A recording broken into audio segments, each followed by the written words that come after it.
જ્યારે કોઈ દૂર જાય છે ત્યારે તમારી કિંમત સમજાય છે। શું તમે ક્યારેય વિચાર્યું છે કે જ્યારે તમે કોઈના માટે બધું જ કરો છો, તેમના દરેક સુખ દુઃખમાં સાથ આપો છો, તેમને જરૂર કરતાં વધારે મહત્વ આપો છો, છતાં તેઓ તમારી કિંમત નથી સમજતા? અને પછી એક દિવસ જ્યારે તમે જતા રહો છો અથવા તમારી જાતને અલગ કરી લો છો, ત્યારે એ જ વ્યક્તિ તમને શોધવા લાગે છે, તમને યાદ કરવા લાગે છે। આ માનવ મનોવિજ્ઞાન છે। જ્યાં સુધી કોઈ વસ્તુ સરળતાથી મળતી રહે છે ત્યાં સુધી તેની કિંમત નથી હોતી, પરંતુ જેવી એ વસ્તુ દૂર જાય છે ત્યારે વ્યક્તિને તેની સાચી કિંમતનો અહેસાસ થાય છે। આ એક મનોવૈજ્ઞાનિક સિદ્ધાંત છે જેને રિવર્સ સાયકોલોજી કહેવાય છે।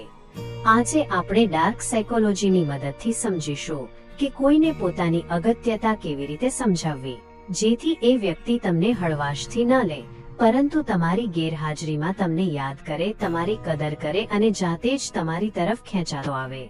1. લોકો તમારી અગત્યતા કેમ નથી સમજતા? જ્યારે તમે હંમેશા ઉપલબ્ધ હોવ છો, માણસનો સ્વભાવ એવો હોય છે કે તે એ જ વસ્તુઓને મહત્વ આપે છે જે મુશ્કેલીથી મળે છે। જ્યારે તમે હંમેશા કોઈના માટે ઉપલબ્ધ હોવ છો, તેમની દરેક જરૂરિયાત પર દોડી જાઓ છો, ત્યારે તમારી હાજરી તેમના માટે સામાન્ય બાબત બની જાય છે। તેમને લાગે છે કે તમે હંમેશા તેમના માટે રહેશો, ભલે તેઓ તમારી કદર કરે કે ન કરે।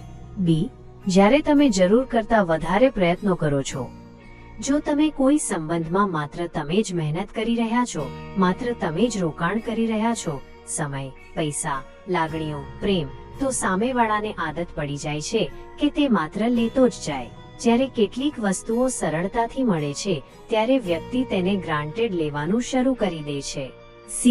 જ્યારે તમે તમારી જાતને ઓછી આંકતા હોવ છો, ઘણી વખત લોકો પોતાની કિંમત નથી સમજતા અને બીજાની ખુશી માટે પોતાની જાતને ઓછી આંકવા લાગે છે। જ્યારે તમે તમારી જાતને ઓછી સમજો છો ત્યારે સામેવાળો પણ તમને ઓછો આંકવા લાગે છે। તેથી જરૂરી છે કે તમે તમારી જાતનું સન્માન કરવાનું શીખો। 2. ડાર્ક સાયકોલોજીની 5 જબરદસ્ત રીતો કોઈને તમારી અગત્યતાનો અહેસાસ કરાવવા માટે। હવે સવાલ એ ઊભો થાય છે કે કોઈને પોતાની અગત્યતાનો અહેસાસ કેવી રીતે કરાવવો? ચાલો ડાર્ક સાયકોલોજીની 5 જબરદસ્ત રીતો સમજીએ। 1. એબ્સેન્સ ક્રિએટ્સ વેલ્યુ। દૂર જાઓ, તમારી જાતને અનુપલબ્ધ બનાવો। જો તમે ઈચ્છો છો કે કોઈ તમારી અગત્યતા સમજે, તો સૌથી પહેલું પગલું એ છે કે તમારી જાતને થોડી દૂર કરો। ચેટ પર તરત જવાબ આપવાનું બંધ કરો। તેમની દરેક વાત પર હા કહેવાની જગ્યાએ ના બોલવાનું શીખો।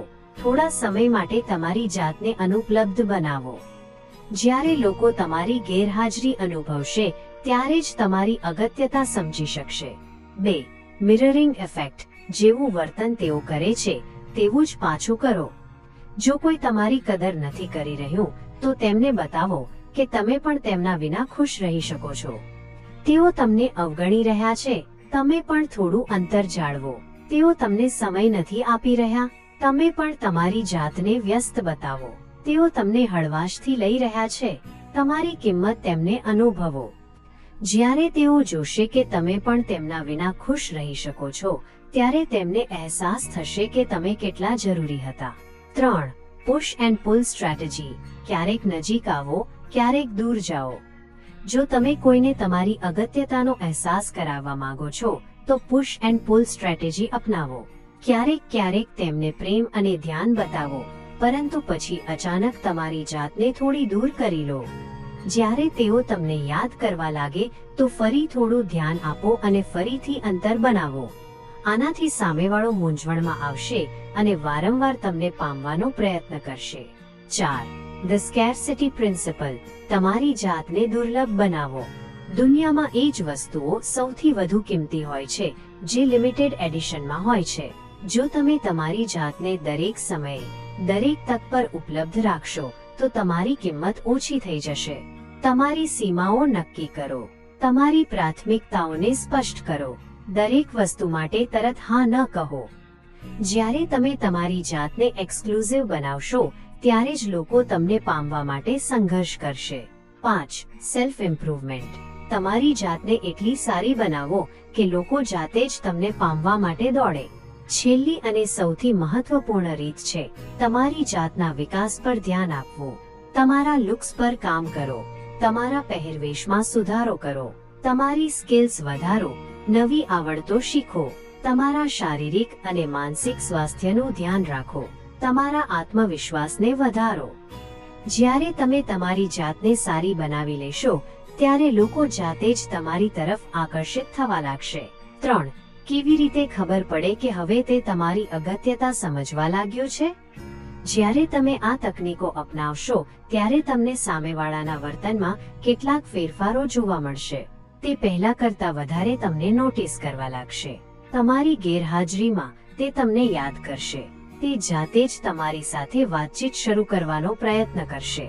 પહેલા કરતાં વધારે સન્માન અને ધ્યાન આપવા લાગશે. તમને તેના જીવનમાં પાછા લાવવા માટે પ્રયત્ન કરશે. 4. શું આ તકનીક દરેક વ્યક્તિ પર કામ કરશે? આ મનોવૈજ્ઞાનિક રીતો ખૂબ જ અસરકારક છે, પરંતુ તેનો યોગ્ય રીતે ઉપયોગ કરવો જરૂરી છે. જો સામેવાળો ખરેખર તમારા જીવનમાં અગત્યનો હોય તો આ કામ કરશે. જો તે માત્ર તમને ગ્રાન્ટેડ લઈ રહ્યો હતો તો તે પાછા ફરવાનો પ્રયત્ન કરશે. જો તેને તમારાથી કોઈ ફરક જ નથી પડતો તો તે તમારી ગેરહાજરીને પણ નોટિસ નહીં કરે. તેથી આ રીતો અપનાવતા પહેલા તમારી પોતાની અગત્યતાને સમજો અને નક્કી કરો કે કોણ તમારા જીવનમાં રહેવા લાયક છે અને કોણ નહીં. નિષ્કર્ષ: તમારી પોતાની કિંમત ઓળખો, ત્યારે જ લોકો તમારી અગત્યતા સમજશે.